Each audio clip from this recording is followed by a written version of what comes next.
Hi Spartans, this is Mrs. Rogers with a tutorial on accessing and using the EBSCO host databases. The best way to access the databases will be through the library website.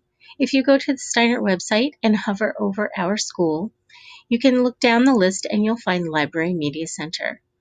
On the library webpage, look at the menu on the left-hand side till you find Library Resources and Databases. Click on Databases, and that will take you to a page that has links to all of our database subscriptions. Today we're going to be looking at EBSCO host, and I want to point out at the bottom of this page there's a link to a passwords document. Click on that document. You'll be able to open it if you are logged in with your school Google account. This document has links to all of the databases as well as the username and password. In this example, the passwords are covered out, but if you log in with your school account, you will be able to see the passwords clearly. Let's click on EBSCO to access the EBSCO databases. When logging into EBSCO, we're going to skip over the sign in with Google. Instead, we need to log in with a two-step process. The first step will be logging in to our school account. The user ID is Hamilton East, and you can find the password in the passwords document. Now that we're logged into the EBSCO portal, there are multiple databases that we can search. We're going to start with EBSCO Host Web, the first link at the top of the list.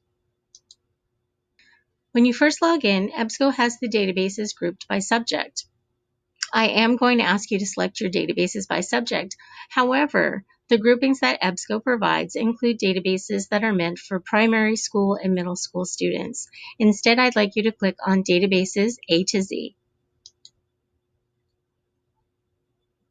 No matter your topic, there are a number of multidisciplinary databases that I'd like you to include in every search. Those include Academic Search Premier,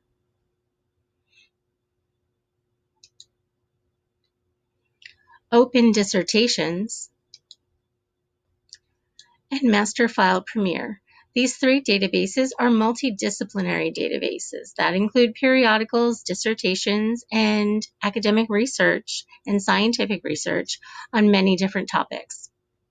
Once you've selected these three databases, please review the list of databases and their descriptions to choose one or several databases that match your topic.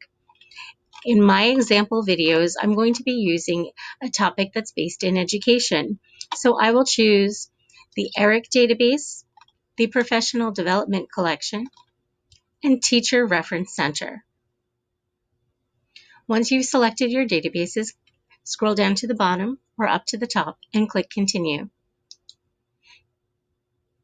This will take us to the advanced search screen in EBSCO, which I will review in another video.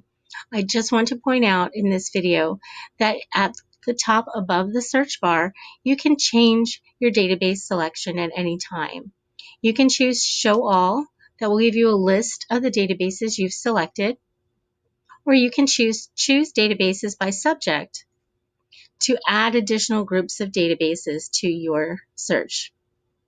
You can also go to Detailed View here to choose specific databases instead of EBSCO's default groupings. If you have any questions, please contact me in the library. Thank you for watching.